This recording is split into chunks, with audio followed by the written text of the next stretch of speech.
Welcome to the Win, Make, Give podcast. This is Ben Kinney. Today, Chad Himes, Bob Stewart are both joining us.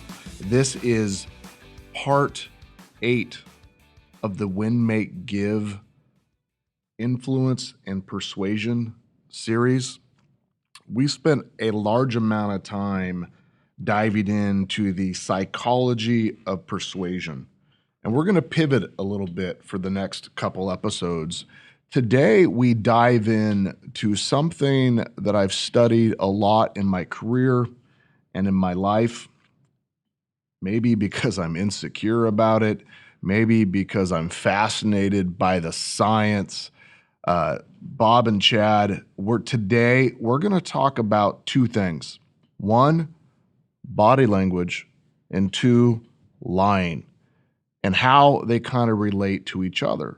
Now, body language, when you study it, you'll realize that your keys to persuasion and influence, which is leading, coaching, selling, recruiting, marketing, all those sort of things, is very closely tied to your ability to observe the other party, right, Chad? Listening to what they say and what they don't say, yep. and observing their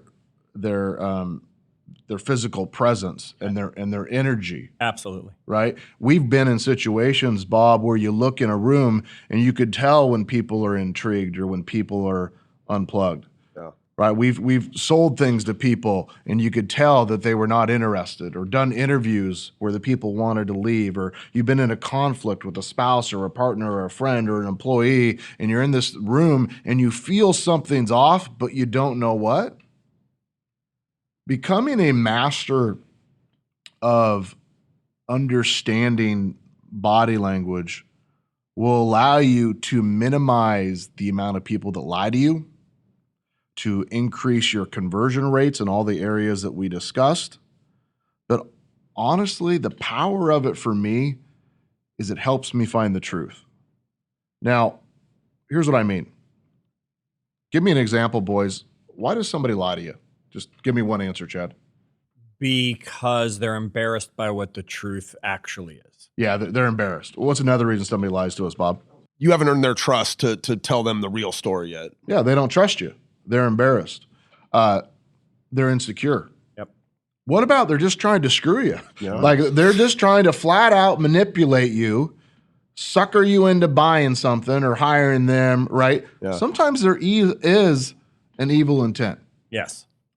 Since we tend to limit who influences us and who we like to, we want to limit the amount of bad people we work with. In most of my experience, that hasn't been the case, that it's something bad. Usually, when I notice somebody is lying, I get it from a body language cue. And what that tells me is they're insecure, they're nervous, I haven't earned their trust, right? There's something else going on in their life that just happened that morning or the night before that they haven't said. So we want to try to dive into this and figure out how can we learn from these cues and then decipher it in some way. So that's what today's call is about. So we're going to be able to decipher other people's body language and also hopefully maybe even be able to control ours a little bit more by understanding these lessons. That's a really good point, Chad, because once we learn how body language can be interpreted, our natural posture or these natural tendencies that we have, right, may be sending the wrong message out to people. Sure. Some people are just comfortable standing with their arms crossed. I mean, I'm looking across at you guys right now, and Bob's got his arms crossed where he's recording, and it doesn't necessarily mean he's closed off. That might just be a comfortable position. That's actually one of the common misconceptions or myths around body language, the arms, right? Most people would say, oh yeah, that means they're closed off and he doesn't like Chad. But it could just be that I'm soothing myself. It could be I'm cold. Is it cold in here? And it right could now? be you just don't like me. That could be too. Sure, could be that too. So Ben, talk with us about this body language, because it's actually a language we probably don't even know we're speaking a lot of the time. Help us understand body language a little more, so that not only can I tell what Bob is thinking, I can also pay attention to the cues that I'm sending out, maybe unwillingly. Yeah, so some of the things we're going to talk about today is eye contact, or lack thereof. Yep. Facial expressions. Bob, we use this term a lot in our business called microaggressions. Yeah. What is a microaggression? It's just a bunch of little things that all taken independently wouldn't really annoy someone that much. But when you stack them all up in a big pile, they have a lot of, they could really annoy somebody. In this science that we're studying today, we're not looking for microaggressions. We're looking for microexpressions. Little tiny things that become a tell.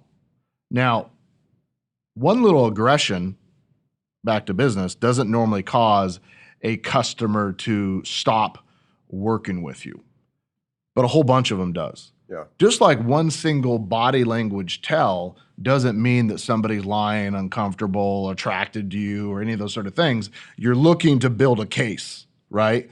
And that might simply cue you into asking better questions or deeper questions. It's one of the things, a lot of this research, you had us kind of look into, I can't remember his first name, Joe Navarro, the FBI lying expert. Yeah, he wrote a book called The FBI's Guide to Reading Body Language. And one of the things that he talked about in there was that exact concept you just said, that it's very rare that somebody's body language or a tell tells you specifically that it's a lie, but it gives you signs or a sense that you should go in on that thing a little more, right? I should get into that question a little bit deeper. There's something there that I just asked that made him uncomfortable. Let me explore that thing a little more. And you're a master at that, Ben. What I'm learning is paying attention to this episode will improve my poker game. Yeah. It could.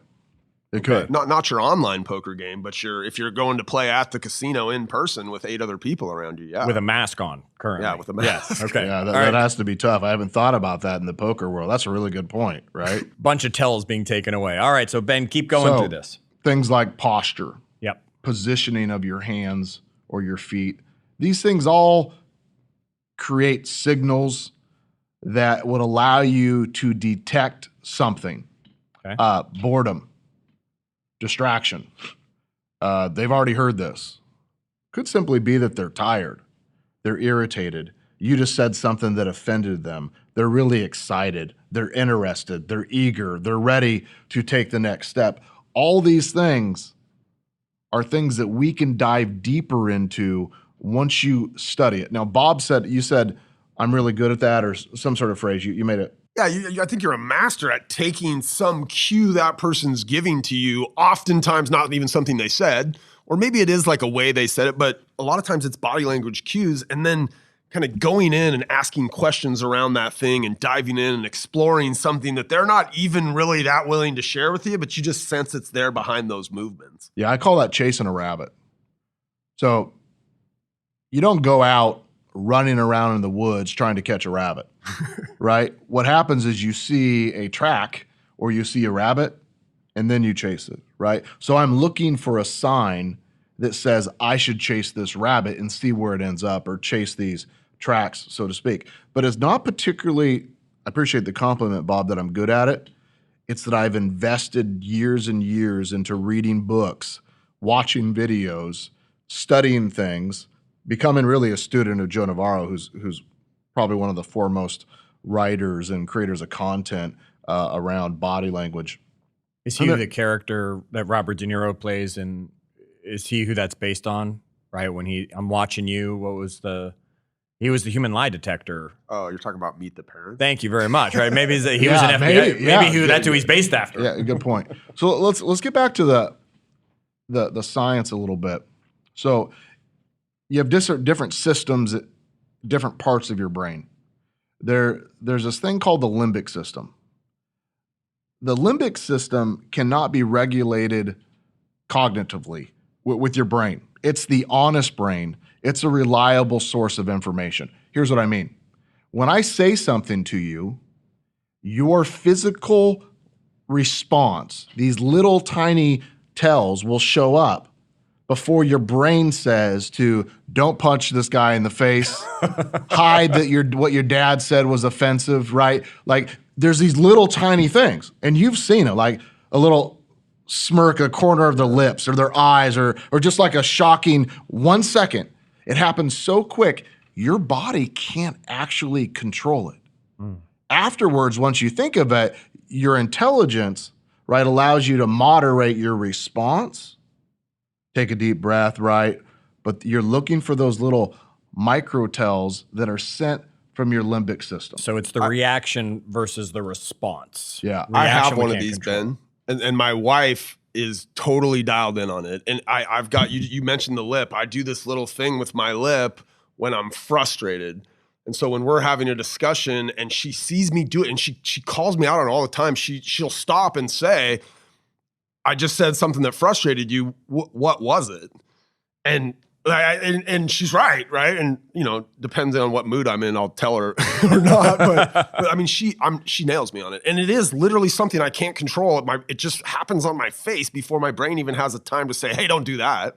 So why do people not observe these tells? What is the common problems that stop people from these observations? They're not practiced in them would be one. Like, they don't spend enough time around that person to know, right? I mean, that would be a very common one, I think. Most people, my wife, she obviously knows, right? But most people wouldn't see that tell on my face. Here would be something that shows up in my mind when I see people.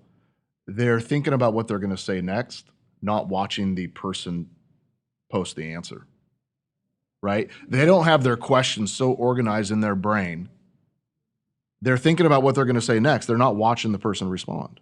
Or they're taking notes on what the people say, and they're not looking at the person to see the actual details of their response. They're not paying attention. It's very important. I will say things like, would it be okay if I take notes? I will ask a question. I will watch the response, and then I will write the notes. Because I'm looking for that little tiny non-verbal cue. So to say that again, because we've heard you say this on many episodes, you take notes. You're a note taker. You'll sit there. It gives the respect to the person you're talking to. It lets them know that you're involved. Yet what you will do is before you go to start writing your notes, you will be keeping that eye contact on the question to see if there's any one of those tells that pops up. Nothing happens. Then you'll go and you'll write your notes. If that tell pops up, you might be able to dive in and find out a little bit more. Yeah. My dad, I'll tell you two funny statements on, I think, why this is a little easier for me. Number one, my entire life, my dad was, look at me in the eyes when you're talking. And I've always had great eye contact. Yeah, like scary. Yeah, it actually like gets to people because I look in them in the eyes the entire time they were talking because I was raised that way. Well, that brings up an interesting point before you get to number two. Some cultures, that would actually be considered aggressive. Good. So there are going to be some people in some cultures that some of these things you're going to cover here might be slightly different for in that situation, and it might be why some people feel that way. And if you're observing the person, you might be able to slow down and say, I have a lot of eye contact. Like I really want to pay attention to what you're saying, and I know at times it can make people feel uncomfortable or insecure or bizarre. I just want to make sure that you know that that's okay. That's just how I am, right? And you call that out if you notice it. Right, if you spot that they're uncomfortable by it. The second thing that leads me to being maybe a better observer than others is I have super long girl eyelashes. And when I blink a lot or when my eyes are going down, the eyelashes kind of get caught and they get in my eye. So my entire life I would have been a super great mascara woman, cover girl or whatever. Yeah. I've always kept my eyes open. I don't blink a lot. My entire life, people say, like, do you ever blink? Well, I don't know. So you're less than, on average, we blink about... Wait, don't give that away yet. I was going to say, Ben, you're going to be a rule breaker to some of the giveaway tells that we're going to kind of point out to people because of that natural instinct you have to not blink. Which means it could not be a tell for me. Correct. Because, Bob, people... blink on average 6 to 8 times a minute. That's a lot. Yeah, every right? 10 seconds approximately. But I don't. So I'm kind of setting this conversation up to understand that nonverbal communication can be purposeful. You lean back, you fold your arms, and you're saying, right? And you're really thinking about how you're going to show to people. But the most powerful forms of nonverbal communication is the microtells. And that's what you have to become a master of studying. See, when you understand nonverbal communication, like at a really, really deep level, you just get a better grasp of people's feelings. their intentions, and you understand what they want in this particular situation. And these sort of nonverbal cues, they actually do cross cultures and ethnicities and nationalities and all that sort of stuff. But they're just cues. And they're things that, as you add them up, they could become a fact. So we're going to continue to use that disclosure. So before we dive into some real specific examples of body language, let's talk a little bit about some of the principles from What Everybody Is Saying, the Joe Navarro's book. Yeah. You need to be an observer of your environment. You're carefully listening to verbal comments, to their physical presence, and one thing I add is to the pauses.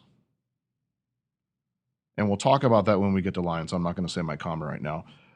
We're going to observe, and we're going to think about people within the context of the situation that we're in. Like, for instance, some people may not show up as their best self at a job interview. Sure, they'd be nervous. Yeah, they could just be nervous or scared, or a first date, or they have something really bad going on in their life. So you have to understand some big shock that just happened, an accident or trauma or what, right? Something like that. So you got to keep those things in mind. We're gonna talk about examples of very obvious tells, like the squeezing of your lips, right? And very small ones, like a little tiny curve down of your lips or up, or a little tiny wrinkle between the eyes. And then we're going to take note of these different tells through the process so that we know to fast forward, slow down, ask a tougher question. And we're going to pay attention, is there any sudden changes based on something you said or what you're doing? And you're going to look for a change in the environment. Because we want to try to identify between them truly being authentic, trying to hide something, being insecure, or flat out lying. Which means we have to be subtle, I guess would be the right word, about observing people. We don't want to be obvious that I'm just sitting here kind of watching everything Bob does as he speaks, because he's going to start to realize that he can manipulate the situation by doing certain things. Yeah. Okay. In Joe's book, he talked about freeze, fight, or flight. He said that it's something natural that our bodies do, and it's actually sent from the limbic part of the brain. And it's done for thousands and thousands of years because it's a key to our survival. Sure, we've all heard fight or flight. Yeah. He's adding in there freeze, which a lot of people don't think about. Well, it actually is a natural reaction, sure. Yep. Right?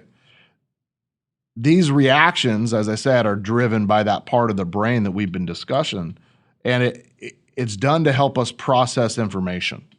Now, the first one, freeze. Yep. We tend to freeze if we feel threatened or exposed by somebody's comments, something we see, or we feel physically in danger. When you think of the movies and you see something happen, a shooting or something like that, and you see the one person just standing there in the middle of the crowd not doing anything, right? We all freeze. But for how long do we do that? And when you're having conversations with somebody, you can notice and see when they freeze. That could be better described as a pause. Yep. Right? There's something that's happening right there. Number 2, flight. In the wild, right, back when we were throwing spears and stuff, right? That's when we were running. Yep. We're like, bear, right, and we run away, or saber-toothed tiger, whatever that might be. But there's body language that's saying the same thing without you actually leaving the room. An example of that would be turning your body away from somebody, as I just did that to Chad. Yeah. Closing your eyes, just you kind of, by me looking at you, Bob, and me closing my eyes, it's kind of saying, I'm done with this conversation. Yeah, longer than a blink, like even a second or two. Yeah, another one, when you ever seen somebody take their fingers and pinch it between, like pinch the top of their nose and close their eyes, right? They're leaving that world right there. They're either daydreaming, thinking, or saying, I'm done with this situation. Putting their hands over their face or on their face, or literally just taking their feet and pointing them a different direction. Little tiny subtle things. These are all examples of flight.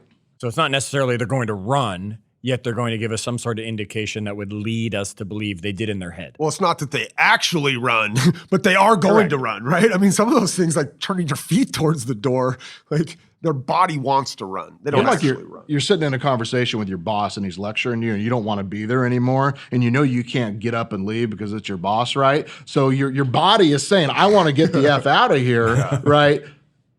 But your boss isn't noticing that. He might think it's a great meeting. He leaves like, hey, thanks for the time today. And if he would have paid attention to that thing, he would have noticed Chad didn't want to be in that conversation. He was ready to go. Sure. The last one is fight. Yep. This is where we put up our dukes, right? Where we become more aggressive back. We lean into the conversation. We raise the volume of our voice, right? We get into these verbal arguments or physical encounters. So you're putting voice in body language as well. Tonality, volume. Okay. Those are all, instead of words, right? These kind of other cues. So we got freeze, we got flight, and we got fight.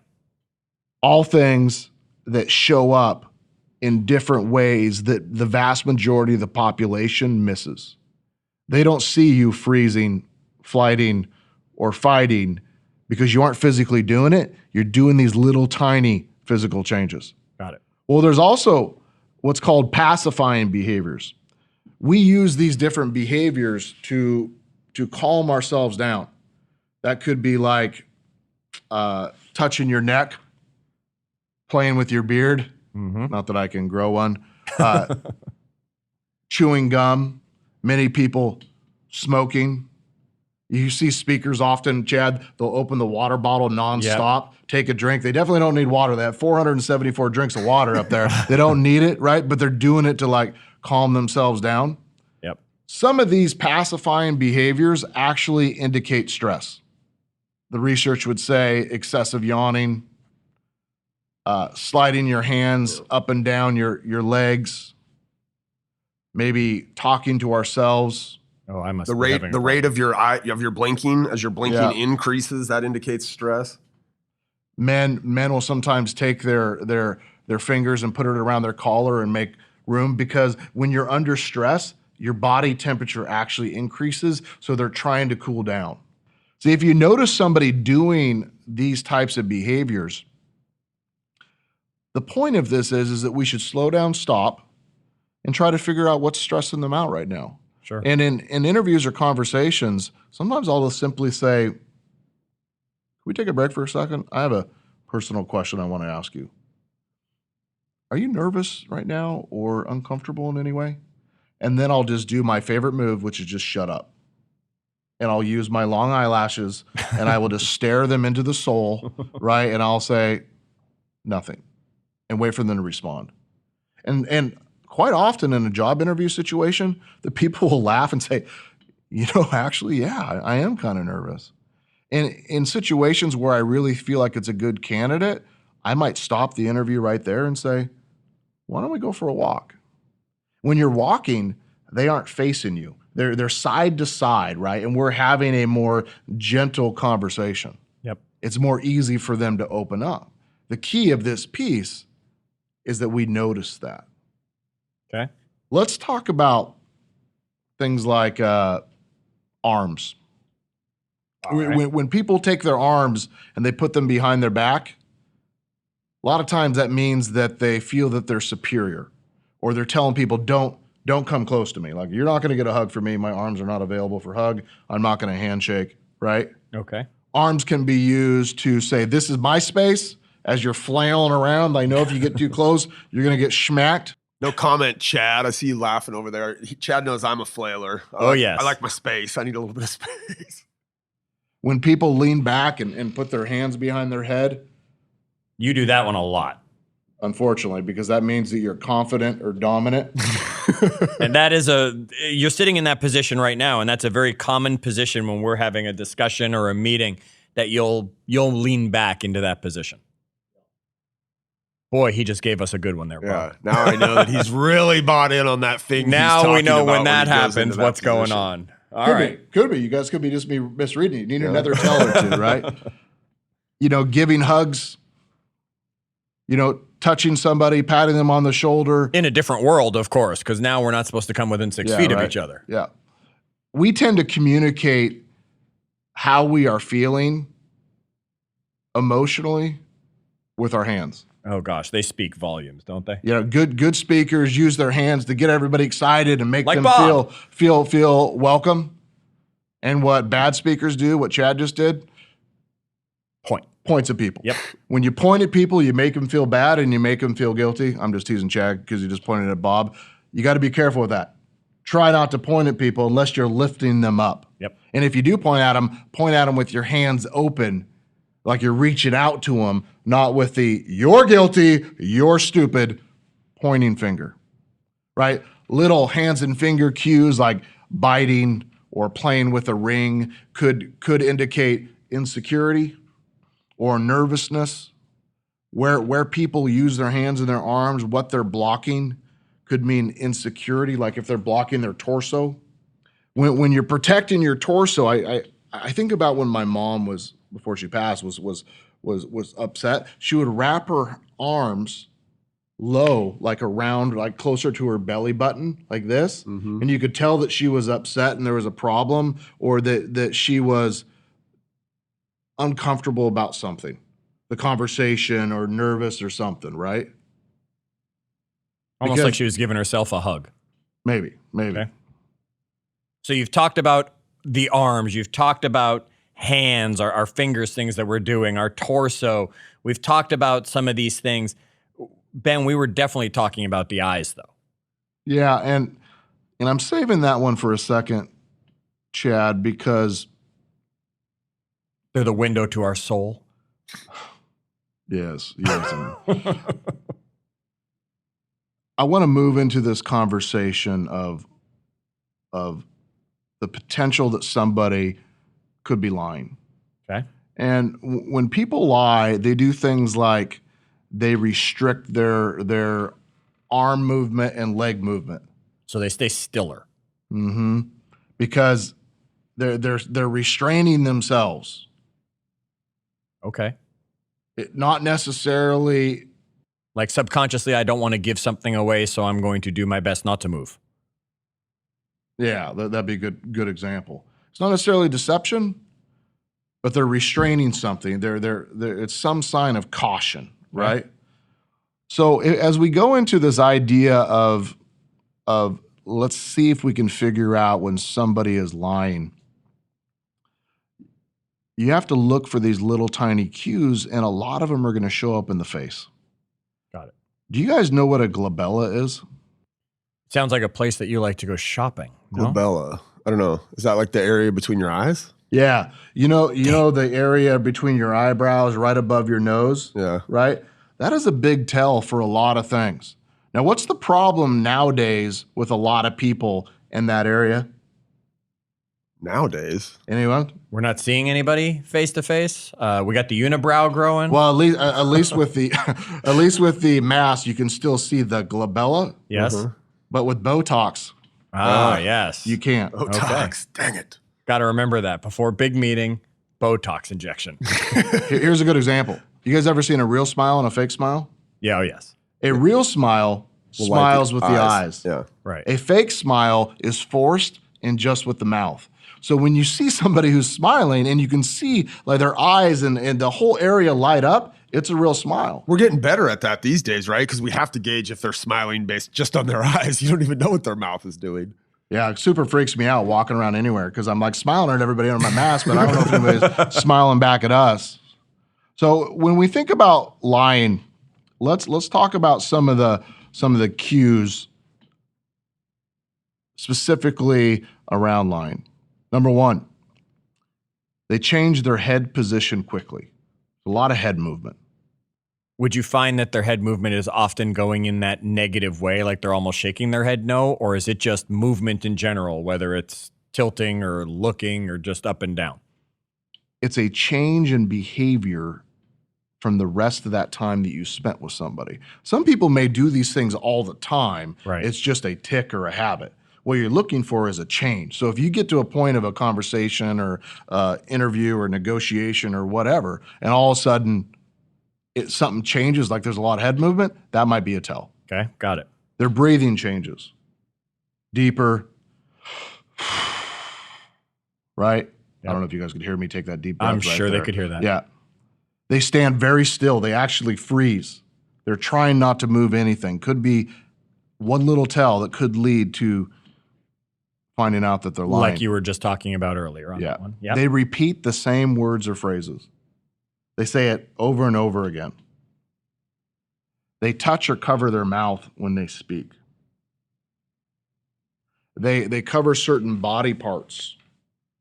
Any specific ones? Just all of a sudden you'll notice that. What you're looking for is a change. Right. Right? What's different? Why all of a sudden has that person's posture changed, right? Or what they're covering changing? What's going on? Okay. Liars tend to point a lot.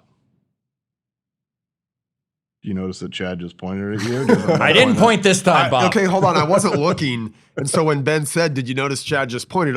Looked over and saw Ben pointing at Chad, by the way. So you were We're all hypocrites. Shut up, Bob. Somebody provides too much information. Way too many details. Right. It becomes difficult for them to speak, especially people who normally get their point across. They're no longer doing that. Okay. Unfortunately, number 10, not true with me. They stare at you without blinking much. Got it. Not one of your tells. When you read about CIA and FBI, and I've read a bunch of books on that. One of them is You Can't Lie to Me. And one of the comments they said was, when people tell you a story, like you're in an interrogation, they're trying to say, did Chad kill Bob? And we'll say, all right, Chad, start from the beginning. What happened? And Chad goes through this whole conversation. This is what happened first. I pulled up to the office and I saw Bob walk in and he was holding hands with my wife. Okay, what happened next, right? And you go through this whole story. At the end, what the CIA or FBI will do is they'll say, all right, great. I want to make sure that I have everything clear. Let's go through that one more time. What was the last thing that happened? And they go through it in reverse. It's hard for people to tell the truth in both directions, especially when they made it up. See, lies are really hard to remember. That's why so often they catch people by getting them to tell the same story over and over and over again, because little tiny details change. And those details, they provide too many of them because that's a tell, right? They're in there given a bunch of detail they shouldn't have been given to begin with, and then when forced to kind of recap it, reiterate it, do it again in reverse, those details change. And this is why people get their story straight, right? That's that whole criminals saying, let's get our story straight so that they're all telling the exact same one. So our advice from the Win, Make, Give podcast is if you're going to do something you shouldn't, don't have too many details to your story when people start questioning you about it. Right? Awesome. Now, I'm not a huge fan of lying. There is times when lying can be used for the greater good. But here's the problem with lying. It's too hard to remember, Yep. right? And I struggle with it. So if I'm in a position where I feel like I don't want to answer, and I feel like if I do answer, I have to lie to protect somebody's feelings or protect our best interests or whatever, normally what I do, here's my tell, I don't answer. Because I don't like to lie. So I'm just going to not answer. I will change the subject. I will move it to a new conversation, right? I will move forward because I don't want to lie. That make sense? So that would be my tell for anybody listening here. I was a masterful liar earlier in my life. And I've realized over the years that, boy, telling the truth is just so much easier because you don't have to remember all the details to all the stories that you would make up. We're going to go through a couple of very specific facial tells that could be indications that somebody's lying as we wrap up. And you said that's because a lot of these tells are going to come from the face. Yeah. And the limbic system. They're going to come before you can regulate. Yeah, Right. So you're going to see something on that face situations. So that's why we're going to look at these in detail. Yeah. All Warren G doesn't show up for 2 or 3 seconds. The limbic system gets through there before he has a chance to, what, Bob? Regulate. Regulate. That's what I'm talking about. Eyes dart back and forth. People move their eyes back and forth when they feel uncomfortable. Not necessarily lying, but uncomfortable. That Why? could be a sign. Why back and forth? Is there a reason to it? They're looking for the exit. Oh, That goes okay. back to the limbic brain from when the saber-toothed tiger showed up, and I'm like, I got to get out. How do I get out of here? Okay. Got it. Yeah.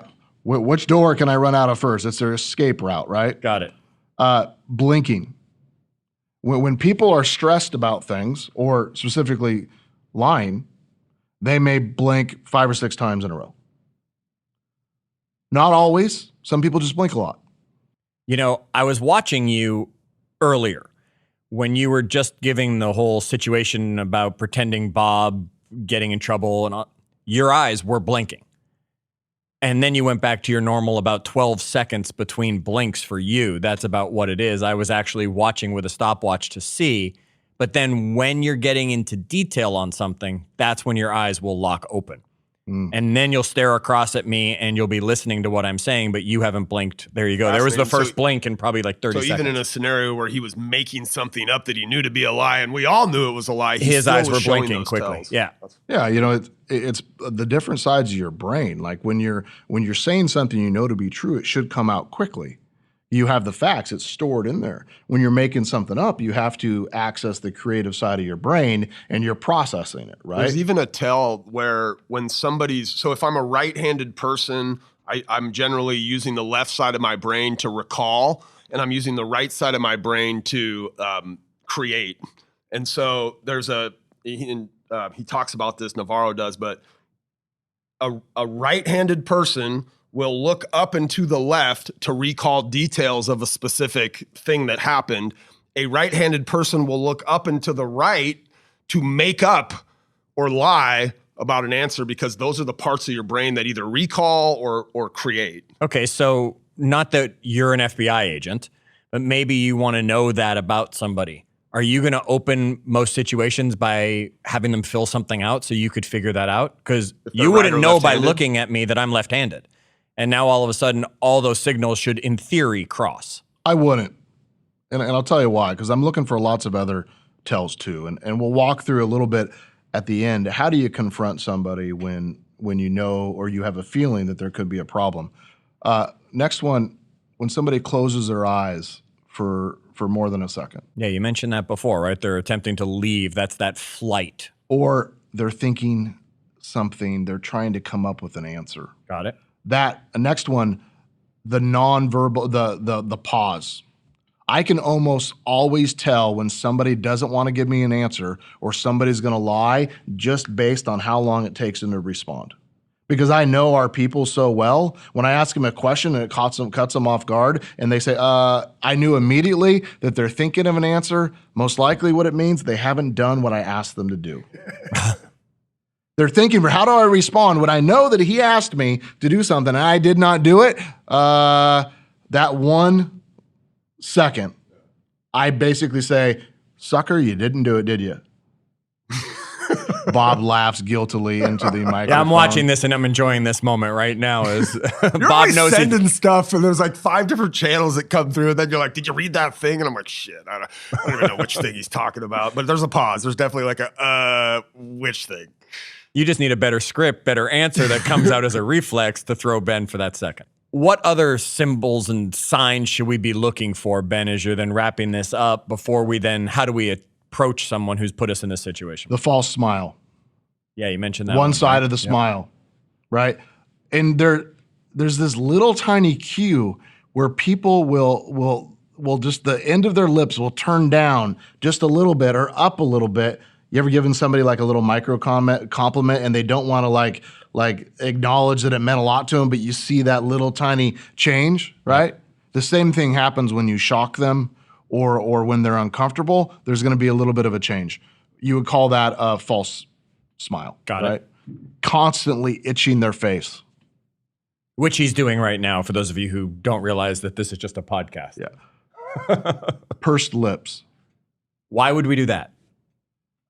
The science says that people do that to counteract the dry mouth Okay. that's caused or comes along with lying. Okay, so there are reasons behind all these things that we're doing that we don't realize we're doing, such as we're looking for an escape route or the dry mouth. We just have to start to research and study what these things are so we can find these tells and they're better. physiological, right? Like they are ingrained in our DNA from thousands of years ago, which is why they're in that limbic system, which is why we have no control over them. Right. Yeah. When people get uncomfortable, right, they heat up. When they heat up, they sweat. Sweat can be an indication of lying or truly uncomfortable or some big change in how they're feeling. Probably more common with men. A more common female version would be blushing. Blushing after lying. I can feel the heat in my head when I'm being put in a position where I have to, massage the truth or whatever. Like, and so it's possible that even in my face, you would see that flush. Yeah.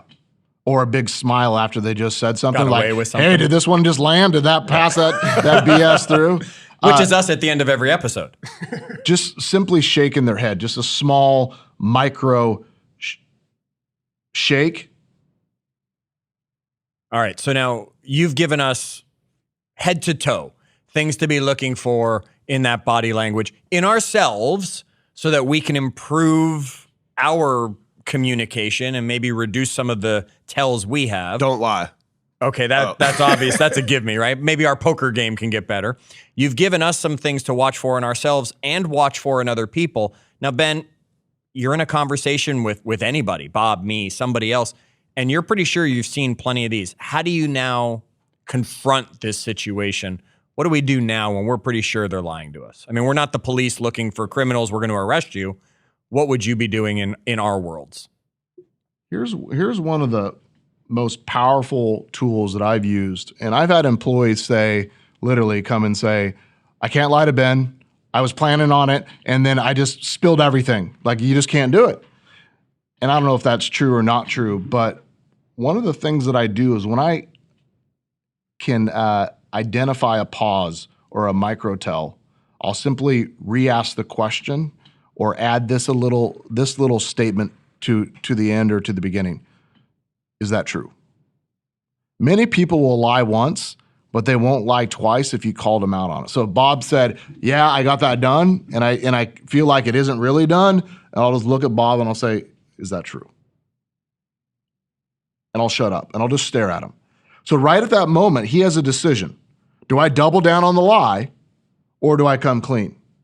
It is a hard position to be in because I've made you think about it. You may have had intentions of getting it done, or it's going to get done before we actually meet. But me asking the question, just out of curiosity, Bob, is that true?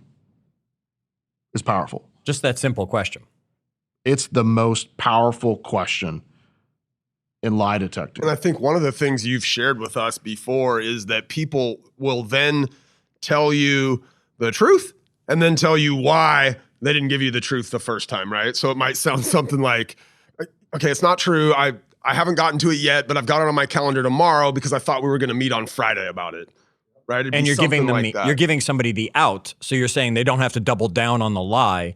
You've given them the out to be able to backtrack on what they just And said. I think the reality is if they double down on the lie, more of these tells come out anyway, right? Like they get more uncomfortable having to lie a second time, which now leads to more of these limbic tells. Well, you think about the job of a leader is to coach and mentor people, to influence them, to persuade them to take action that's going to improve their lives.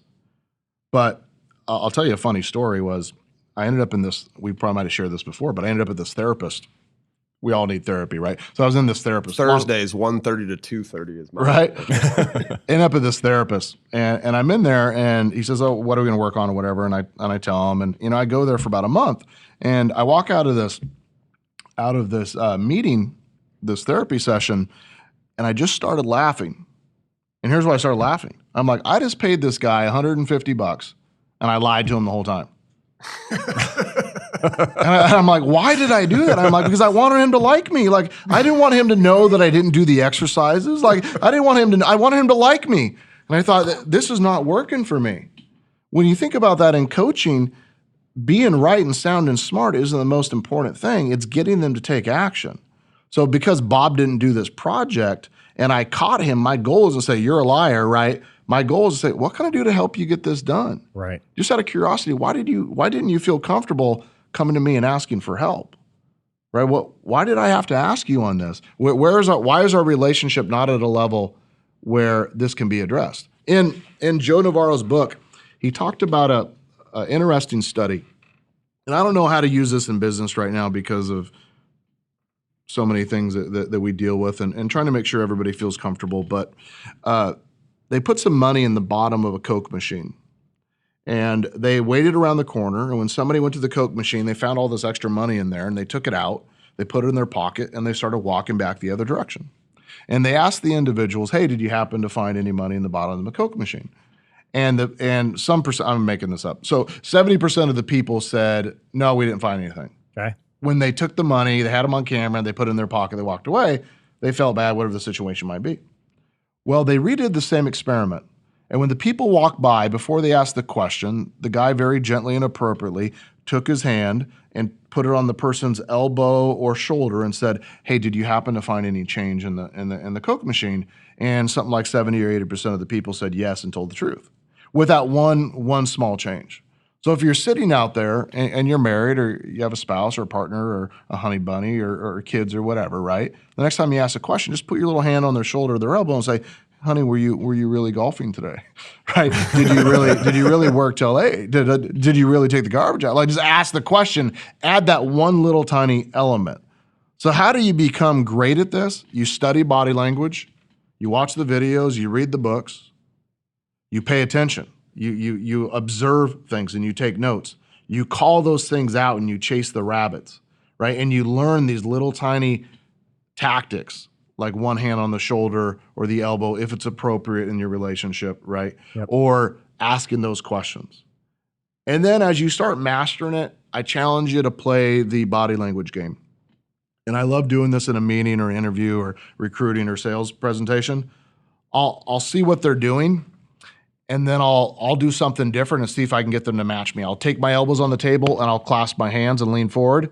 9 out of 10 times I can get them to do that. Once I get them to do that, I'll lean back in my seat and fold my arms above my chest and see if I can get them to do that. And I'm going through this whole conversation, basically just screwing with them, seeing if I can get them to mimic my body language. This is never happening to me again, by the way. I'm on to you now, and it is over. No, it's not. He just lied. Did you see every tell light up on Bob over there? What you'll find is that most people don't even know they're doing it. Correct. They're mimicking you. It's natural. They don't even think about it. And the reason I bring that up is you have to understand that sometimes your posture and your tells are being mimicked by the person. So they're actually feeding off you. It's not their natural response. Right. Right? Mirror and matching is just natural for us to be doing when we're in the presence of someone who's dominant to us or whatever that might be, that we want to be like them. And we will start to act their way. And you're right, that might ruin a tell. Now, take some time, read Joe Navarro's book. What Everybody is Saying. Yeah. Okay. Other than that, Chad, how do we end these calls? Well, Ben, before everyone jumps out, I want to remind them, yes, go get What Everybody is Saying by Joe Navarro. And we talked about this a lot in business situations, yet Ben brought it up right at the end. Folks, there is nobody who's going to be a better person for you to practice this on than your teenage kids, because they do not realize the tells that they are throwing out at you, which will give you great practice. So take this lesson into business, take this lesson home. Make sure you share this episode with the right people. Maybe the people you don't want them to realize what Bob just realized about Ben that he's been doing to him. Maybe you don't share this episode with them, yet share it with everybody else. And then come to the Facebook group, facebook.com/group/winmakegive to join us for more conversation on body language and everything else under our Influence and Persuasion series. Until our next episode, remember, wash those hands, and as always, do good.